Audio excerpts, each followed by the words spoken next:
Assalamualaikum warahmatullahi wabarakatuh. Perkenalkan, nama saya Sylvia Fernansyah, NIM 038. Di sini saya akan menjelaskan mengenai fenomena kemiskinan dan konsep kemiskinan. Kemiskinan adalah kurangnya pendapatan untuk memenuhi kebutuhan hidup yang baik. Bisa dikatakan miskin apabila pendapatan mereka tidak cukup untuk memenuhi kebutuhan yang paling pokok, seperti sandang, pangan, dan papan. Fenomena kemiskinan bukan hanya terbatas kepada kurangnya keuangan, melainkan melebar kepada kurangnya kreativitas, inovasi, dan kurangnya kesempatan untuk bersosialisasi. Konsep kemiskinan. Kemiskinan memiliki konsep yang beragam. World Bank mendefinisikan kemiskinan dengan menggunakan ukuran kemampuan atau daya beli. Penggolongan kemiskinan didasarkan pada standar tertentu, yaitu yang pertama, membandingkan tingkat pendapatan orang atau keluarga dengan tingkat pendapatan yang diperlukan untuk memenuhi kebutuhan pokok. Kedua, kemiskinan natural, yaitu kemiskinan yang terjadi secara turun-menurun. Ketiga, kemiskinan kultural, yaitu kemiskinan yang diakibatkan oleh budaya yang masih dipercayai oleh masyarakat. Keempat, kemiskinan struktural, yaitu kemiskinan yang disebabkan oleh faktor yang dibangun oleh manusia itu sendiri. Kelima, dalam Islam indikator kemiskinan terletak pada bagaimana kemampuan ekonomis keluarga tersebut. Jika seseorang berada di bawah ukuran 1 hisab zakat, berarti seorang tersebut dinyatakan tidak mampu secara ekonomis. Sekian dari saya. Wassalamualaikum warahmatullahi wabarakatuh.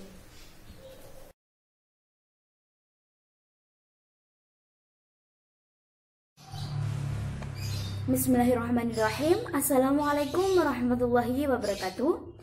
Perkenalkan, nama saya Yulia Ayu Murti, NIM 001. Di sini saya akan menjelaskan materi yang ketiga dan keempat. Materi yang ketiga yaitu tentang angka kemiskinan, dan materi yang keempat yaitu program penanggulangan kemiskinan.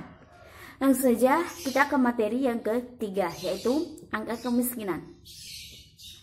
Di Indonesia sekarang ini, tahun 2020 pastinya mengalami lonjakan yang cukup sangat besar tentang angka kemiskinan. Karena apa? Karena disebabkan oleh terjadinya virus corona atau COVID-19. Disitulah para masyarakat atau penduduk di Indonesia tidak bisa melakukan berbagai aktivitas, bahkan yang terutama yaitu melakukan bekerja atau pekerjaan untuk menghidupi keluarganya dan dirinya sendiri. Dari situ titik angka kemiskinan ini diuji, dan titik kemiskinan ini sangatlah lemah, maka terjadilah lonjakan yang sangat cukup besar. Disebabkan oleh kedua ini, bisa saja kemiskinan disebabkan oleh terjadinya pertambahan penduduk di Indonesia, tetapi fasilitas tersedianya lapangan pekerjaan di Indonesia hanya segitu-gitu aja, tidak bisa bertambah. Pemerintah tidak bisa menambahkan lapangan pekerjaan, dan penduduknya selalu setiap tahunnya selalu bertambah. Dan yang ketiga ini, angka kemiskinan juga bisa disebabkan oleh barang-barang yang ada di Indonesia ini mahal atau cukup meningkat. Dan juga angka kemiskinan ini akan meningkat karena penduduknya tidak bisa membeli kebutuhan itu semuanya. Disitulah terjadi titik angka kemiskinan itu diproses. Banyaknya angka kemiskinan setiap tahun itu juga berubah-ubah ya, tidak selalu meningkat turun, tidak selalu meningkat dan tidak selalu turun, karena yaitu ada berbagai macam sebuah problema yang ada di Indonesia sendiri. Selanjutnya materi yang keempat ya, materi yang keempat yaitu tentang program penanggulangan kemiskinan. Apa aja sih program yang harus dilakukan oleh pemerintah untuk masyarakatnya agar tidak terjadi kemiskinan di negaranya atau di Indonesia ini? Yang pertama, masyarakat itu yaitu pemerintah harus menyediakan subsidi, itu harganya yang murah, tidak harus mengeget, tidak mengeget langsung mahal gitu, tidak. Seharusnya sedikit demi sedikit meningkat, jangan langsung mengeget langsung ke atas sendiri, langsung harga tinggi. Itu masyarakat seharusnya tidak begitu ya. Seharusnya pemerintah tidak begitu.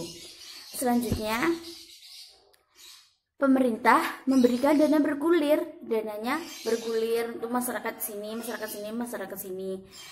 Dan juga pemerintah bisa menyediakan dana gratis atau dana 0%. Masyarakat bisa membayar angka seumpamanya harganya 50.000, kita bisa membayar 25.000 saja. Itu agar kemiskinan di Indonesia ini tidak terjadi. Selanjutnya, program ekonomi produktif.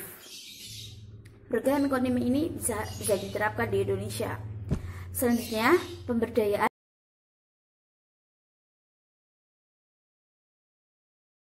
Assalamualaikum warahmatullahi wabarakatuh. Perkenalkan, nama saya Valentina Ainun Nabila, NIM 025. Di sini saya dari kelompok 1 akan membahas tentang permasalahan kemiskinan. Permasalahan kemiskinan yang masih dihadapi oleh masyarakat di Indonesia sampai saat ini diantaranya adalah tidak tercapainya pendidikan tinggi. Hal ini disebabkan karena mahalnya biaya pendidikan tinggi itu sendiri. Meskipun pemerintah telah memberikan keringanan bagi warganya untuk mencapai pendidikan sampai 12 tahun, namun para orang tua juga masih harus mengeluarkan biaya lagi untuk atribut sekolah mereka, seperti biaya buku, biaya seragam, ataupun biaya transport bagi mereka yang sekolahnya jauh dari rumah. Ditambah lagi, di masa pandemi seperti ini, agar pendidikan mereka tetap berlangsung, maka orang tua juga harus melengkapi sarana dan prasarana yang dibutuhkan oleh anak-anaknya. Contohnya adalah dengan menggunakan smartphone, laptop, paket data, ataupun wifi. Nah, semua itu tidak didapatkan dengan harga yang murah. Hal ini membuat mereka para masyarakat miskin berpikir berulang kali apakah yakin untuk memberikan pendidikan yang tinggi kepada anaknya. Lalu permasalahan yang kedua yaitu adanya pengangguran dan mereka memiliki pekerjaan yang tidak layak. Hal ini berkaitan dengan masalah yang pertama tadi, yaitu tidak terpenuhinya pendidikan tinggi, sehingga mereka tidak mampu untuk mengakses pengetahuan, keterampilan, dan juga teknologi, sehingga mereka mampu beralih ke pekerjaan yang lebih baik. Yang ketiga yaitu permasalahannya tingkat kriminalitas meningkat. Hal ini dikarenakan mereka tidak memiliki pekerjaan yang layak atau bahkan pengangguran, sehingga memikirkan cara agar memperoleh uang yang cukup di saat itu juga. Dan di sini mereka tanpa memandang halal atau haramkah pekerjaan yang mereka lakukan. Biasanya mereka melakukan pencopetan, pembegalan, dan penipuan dan juga perampokan. Hal ini merupakan tindakan kriminalitas yang merugikan orang lain. Permasalahan yang keempat yaitu tingkat kesehatan yang rendah. Di sini karena pemenuhan gizi mereka yang tidak cukup, dan juga tak jarang masyarakat miskin tinggal di lingkungan yang kumuh, sehingga mereka tidak mendapatkan air bersih yang memadai dan juga udara bersih. Serta jika mereka memiliki suatu penyakit, mereka tidak mungkin mampu untuk membiayai biaya kesehatan tersebut. Karena kita tahu sendiri biaya ke dokter itu mahal. Jadi mereka berpikir berulang kali lagi, apakah jadi untuk mengobatkan orang yang sakit tersebut atau dibiarkan. Dan di sini kemungkinan mereka memilih untuk membiarkan karena mereka belum memiliki cukup dana untuk memeriksakan dan mengobatkan orang yang sakit tersebut. Permasalahan yang kelima adalah buruknya generasi penerus. Hal ini jika kemiskinan disebabkan karena pendidikan yang tidak memadai, maka mereka juga akan mendapatkan pekerjaan yang tidak layak. Nah, sehingga mereka mendapatkan pendapatan yang ini tidak akan mencukupi kebutuhannya dan juga kebutuhan anak-anaknya, seperti pendidikan, kesehatan, pemenuhan gizi, sandang, dan juga perumahan. Nah, jika hal ini terus berlangsung, maka lingkaran kemiskinan ini tidak akan berakhir dan tetap akan menjadi seperti ini. Masalah yang lainnya juga, kita pernah mengetahui jika anak-anak di bawah umur itu ada yang dipekerjakan sebagai pengemis ataupun pengamen. Nah, hal ini juga merusak psikologis mereka sebagai anak-anak. Karena anak-anak yang seharusnya mereka belajar dan bermain, mereka malah dituntut untuk bekerja, bersusah payah untuk mencari uang.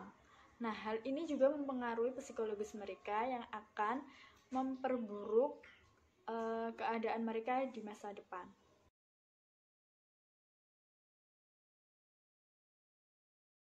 Materi yang akan saya bahas selanjutnya yaitu kemiskinan pedesaan. Kemiskinan yang terjadi di Indonesia sebagian besar ada di wilayah pedesaan. Hal-hal yang mempengaruhi kemiskinan terjadi di pedesaan yaitu terbatasnya infrastruktur yang memadai. Biasanya wilayah pedesaan dengan tingkat kemiskinan tinggi, mereka itu belum mempunyai infrastruktur yang memadai. Dan mereka juga berada jauh dari pusat ekonomi. Hal ini menjadikan mereka terhambat dalam penyaluran produk mereka sehingga mereka tidak secepatnya mendapatkan istilahnya uang dengan produk yang mereka hasilkan. Nah, faktor yang kedua yaitu terbatasnya kepemilikan modal. Hal ini disebabkan karena pinjaman dari pemerintah yang tidak merata ke masyarakat pedesaan. Maka masyarakat pedesaan itu mencari sumber modal lain untuk mereka gunakan usaha. Nah, hal ini biasanya dimanfaatkan oleh mereka, para rentenir. Biasanya mereka itu mematok nominal bunga yang sangat tinggi dan bahkan tidak wajar. Ini menambah beban masyarakat miskin karena mereka istilahnya mempunyai pinjaman 2 kali lipat. Faktor lain yang mempengaruhi kemiskinan di pedesaan yaitu pendidikan. Nah, biasanya pedesaan dengan tingkat kemiskinan tinggi itu mereka berpendidikan hanya sampai dengan SD atau bahkan tidak tamat SD. Hal ini membuat mereka mendapat pekerjaan yang tidak layak. Mereka hanya menjadi petani atau buruh. Nah, karena pendidikan mereka yang tidak memadai ini, mereka tidak bisa mengakses pekerjaan yang lebih tinggi lagi atau bahkan beralih ke pekerjaan yang lain itu mereka tidak bisa. Karena mereka tidak memiliki keterampilan lebih untuk beralih ke pekerjaan itu dan juga mereka masih kekurangan informasi tentang teknologi, pengetahuan saat ini, mereka itu masih kurang. Jadi, hal ini juga menyebabkan kemiskinan di pedesaan terjadi.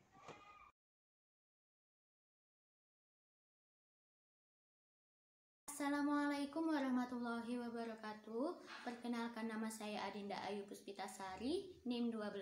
Di sini saya akan menjelaskan tentang kemiskinan perkotaan.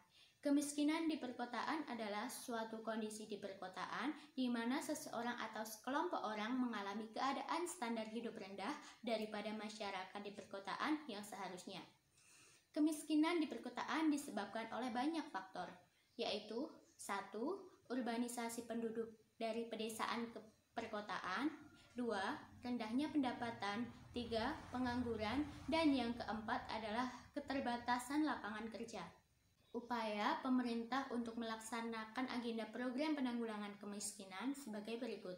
Yang pertama adalah menyusun pedoman bagi lembaga lokal untuk merumuskan program pembangunan pro rakyat miskin.